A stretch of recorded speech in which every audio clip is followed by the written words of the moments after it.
Okay, here we go. We're going to talk about the men's Elimination Chamber match from Elimination Chamber. It was for the WWE Championship over on SmackDown, currently held by Daniel Bryan. Daniel Bryan and Samoa Joe were the first guys in the ring, and we knew going into it because he won the gauntlet match that Randy Orton would be in last. The match starts off with Daniel Bryan running from Samoa Joe, kind of taking a page out of the Miz's book. I mean, it's classic heel work anyway, but he's running from Samoa Joe, and eventually Samoa Joe kind of wrangles him, tracks him down, and gets him in an ankle lock. And this ankle lock is vicious. And for a minute, I actually thought that this might be one of the weird, rare situations where early on in the Elimination Chamber, I think it's only happened like twice before, where the current champion is not one of the last guys left. I thought he was going to be out early. For a minute, I actually thought that Daniel Bryan was going to tap, and I know that probably kind of makes me a little bit of a mark. I'll own that, you know. But like I said, it was a vicious ankle lock. It looked like he might tap. The next thing that happens of note, Kofi is the third man into the ring, and he gets wiped out quick. I mean, his initial showing is not very strong. There comes a point in time, a couple minutes later or 30 seconds later or something, Daniel Bryan begins to climb the Elimination Chamber cage, but kind of differently than we've seen it done before. He's very much traversing sideways. Kofi then follows him, and now both men are traversing along the cage sideways, kicking at each other, and there's this really cool spot of them like holding on up here, but just kicking each other. Samoa Joe begins to kind of climb to try to get up there with them, and in the process of doing that, he pulls Daniel Bryan right down off of the cage, and begins to try to do the same thing to Kofi. Kofi lands a couple nice kicks right to the face. It was probably actually the shoulder, but it looked like the face on TV. Right to the face on Samoa Joe, and he falls off of the cage. So then Kofi, like, kind of climbs up a little bit higher and then splashes down on both of them from like 15 feet off the floor at this point. Like, this was a long drop. This was really. I talked about Kofi's 2012 Elimination Chamber performance, and I mentioned him looking like Spider-Man. I mean, we are about to see some serious Spider-Man in this match, and this is where it begins, and it's nice and early. They don't even make us wait long for one hell of a spot. So he pulls Bryan after he does the drop. He pulls Bryan into the ring. And tries to get a cover, and of course Daniel Bryan kicks out. Then he tries Joe, you know what I mean? Might as well, and Joe kicks out too. So Bryan and Kofi go rope running, and back and forth, and there's a lot of ducking and maybe some jumping and stuff. Eventually Kofi hits a nasty diving spinning uppercut, the thing he does, and I mean, there's a few guys that do that running, diving uppercut, and nobody does it better than Kofi did it at Elimination Chamber. It looked so good. So Joe takes over again for a quick second, and he tries a couple of pins, and they're both unsuccessful. Then the fourth man in is AJ Styles. AJ Styles takes out everyone upon entering the ring, and except for Daniel Bryan. And those two have a nice little 1-versus-1 exchange, one-on-one spot. Styles gets a double DDT on Daniel Bryan and Kofi Kingston, and then tries to pin both of them, and they both kick out. Bryan then starts climbing the chain again to hide from AJ Styles, who is just on a tear at this point. And AJ Styles hits the phenomenal forearm to end all phenomenal forearms. This was, he launched himself the way he would normally launch himself, this time from inside of the ring instead of from outside of the ring like it would normally be. and up 12 feet in the air and hits his phenomenal forearm right on Daniel Bryan's like back of his neck. And I mean, this guy is way up in the air at this point. He really used the ring, AJ, the ring ropes as a springboard. I mean, he was just holy spots in this match. Anyway, so he hits that, like I said, the phenomenal forearm. He goes 12 feet in the air. Anyway, Kofi gets caught in a Cohina clutch, and it's not looking good. This is heartbreaking for me in the moment. I'm thinking, man, all this hype about Kofi Kingston, and here he goes. He's going to be the second guy eliminated, and it's going to be kind of unceremoniously in a Cohina clutch. But he reverses it, and then Joe reverses it back, and he's got him back in the Cohina clutch. And now I'm really thinking, man, the one reversal, almost nobody ever reverses the Cohina clutch. So, like, the one reversal is almost like a saving grace spot for Kofi. That's what I'm expecting when I see it. I mean, you know how they do that, where they'll have a guy who you don't want to look weak, but he has to lose. That's the way it's written. So they'll have him kind of maybe kick out of a move nobody ever kicks out of, but then he gets it again immediately, and then maybe even a third time and he's done. Like, they do that all the time. So that's what I was thinking was happening with Kofi. Kofi was getting his little saving grace by reversing the Cohina clutch. And once he was back in it again, I'm thinking it's over. But he reverses it again with kind of a modified jawbreaker drop, and he gets the pin. He would have been the first elimination, not even the second elimination. Nobody else has been eliminated yet at this point. So he gets the pin. Samoa Joe then is the first elimination.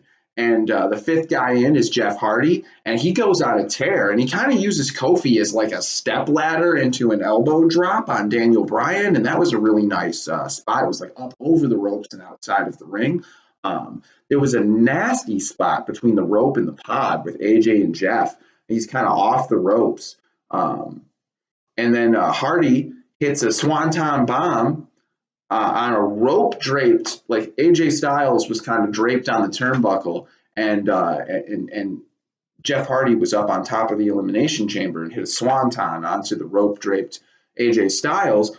But this was not good for him. He was wounded by it, and he was immediately, and by him I mean Jeff. Jeff was wounded by his own move and was immediately hit by a running knee from Daniel Bryan and pinned. So Jeff is out of the match. Elimination number 2 comes right on the heels of elimination number 1. I mean, Jeff is only in this match for 50 seconds, a minute, something like that. So the next thing that happens, we get Bryan. He has Kofi and Styles kind of caught in the ropes. And Styles is in the Tree of Woe, and Kofi's on the turnbuckle. And Styles, he's kind of countering, like Daniel Bryan is looking for like something like a superplex or something like that. He wants to leave AJ in the Tree of Woe and superplex Kofi, right? And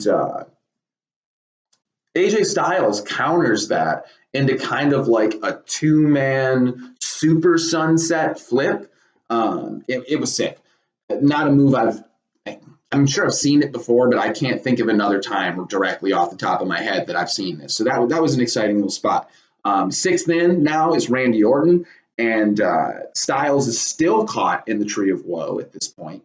And Randy Orton comes in, he's just stomping away, and he throws Kofi Kingston right into AJ Styles. This is another really nasty spot in a match just full of them. I mean, I almost feel like this video is going to be shorter than the other videos, and it was the best match of the night, and I feel kind of bad for that. But like you can tell, I would imagine if you watch the other videos and then watch this video, I'm legitimately more excited to talk about this match. So we have a spot where Kofi gets a super kick on Randy, And then AJ spikes Kofi in like a really nasty backbreaker, and then a phenomenal forearm attempt on Kofi gets countered by Orton like immediately into an RKO, literally again out of nowhere. Randy's RKOs the last month and a half, 2 months have been awesome. Just really good writing for when writing, in-ring writing, really good in-ring writing, most likely by the actual wrestlers. To figure out these spots and how they were going to come in and how exciting. And there's just been so many good ones, so many that he's countered somebody else's move right into an RKO, and I love that stuff. I love having Randy Orton in any match of major importance because you just know there's going to be these awesome spots. But so Randy gets the RKO, and he actually pins Styles. So our final three are Randy Orton, Kofi Kingston, and Daniel Bryan.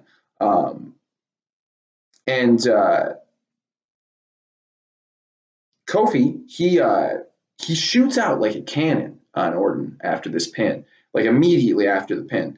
But Orton sees too much from him, and he hits his little signature, his like rope hung DDT kind of thing that he does. And it's always on the, like middle rope, right? He does this one off the top turnbuckle. Like Kofi is draped, horizontally toward Randy off the top turnbuckle. He hits him in this, rope hung DDT. It's fantastic. That's one of his best, that move that I've ever seen. He goes for I think he goes for a pin. Daniel Bryan interferes though, so he must not have gone for a pin because you wouldn't do that in an elimination match, and Daniel Bryan's too smart for that. But Daniel Bryan interferes. Kofi Kingston hits Orton with the Trouble in Paradise and pins Orton. Final two are the one guy I thought we'd have in Daniel Bryan, and a guy who I was just waiting to get eliminated the whole time, probably because I was rooting for him so hard. So I was just waiting for it to fall away. But, you get the final two. I can't argue with who they got in there. Out of the final four, it really could have been any of them.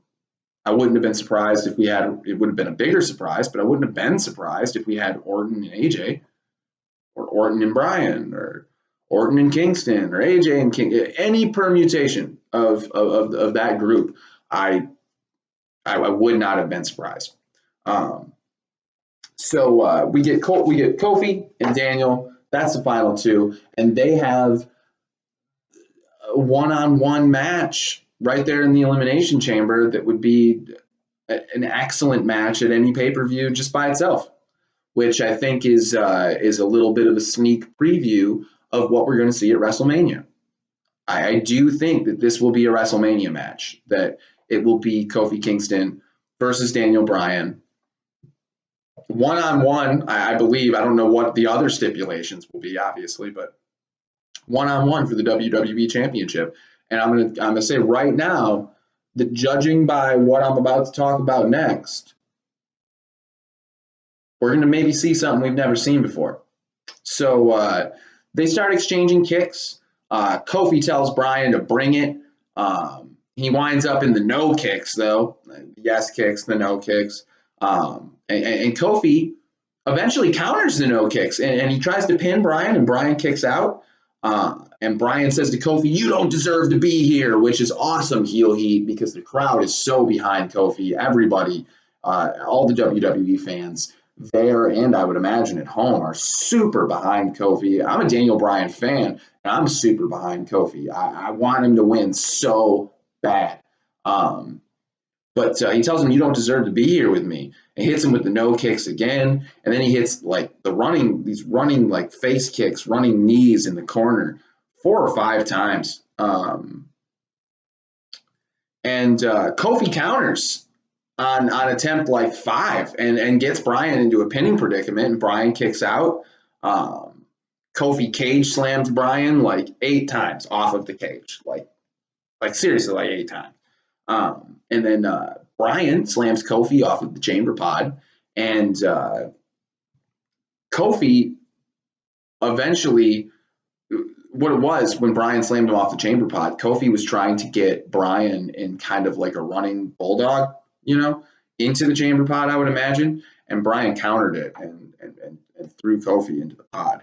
And this was a really good thud on that.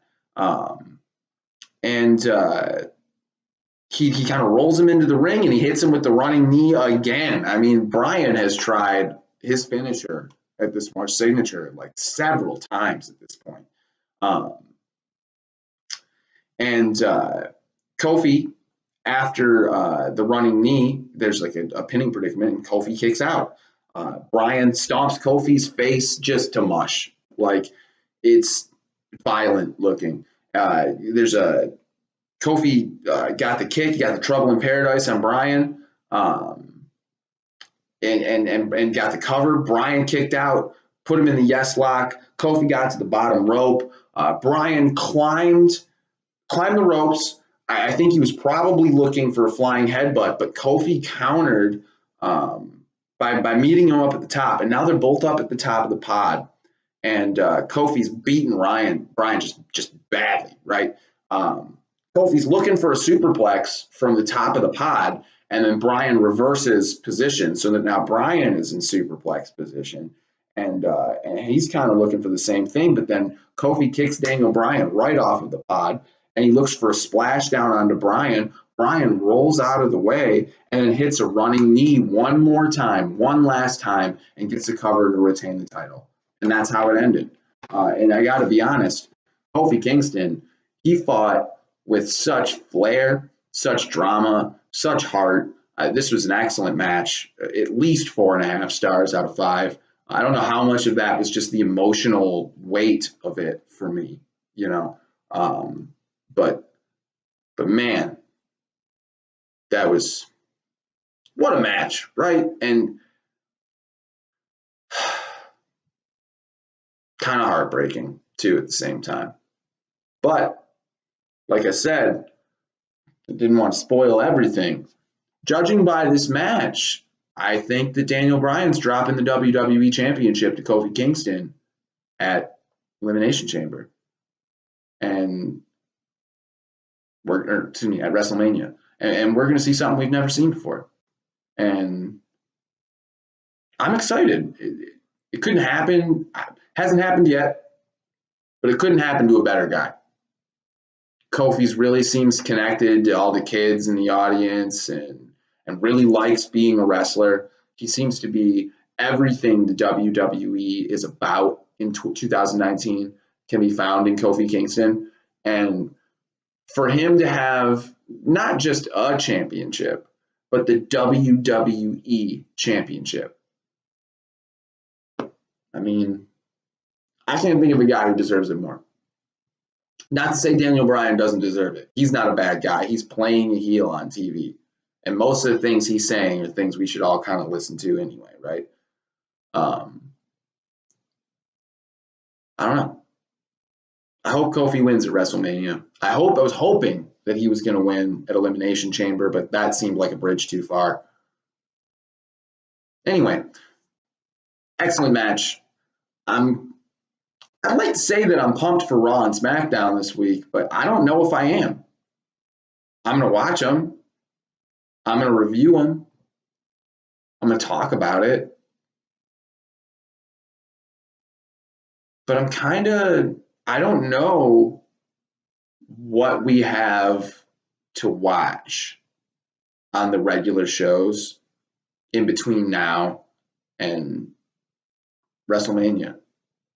Hopefully something good in between now and WrestleMania. Hopefully something good in between now and Fastlane. I mean, right? We need something to watch. Maybe we'll get a program involving Asuka and the SmackDown Women's Championship. That's been missing from television for a while. So maybe we'll get something involving that. You know it's going to be at WrestleMania somehow. Anyway, what do you think? What are you looking forward to for WrestleMania coming out of this that you think is different now than it was 2 weeks ago? Because Kofi wasn't even supposed to be in this match. And I think judging by everything with Becky Lynch and Finn Balor that we've seen recently, I think they're listening, creative. I think they're listening to us. And I think that if they were listening, there's no way they don't understand that we desperately want to see Kofi with this title. So anyway, I'll see you soon.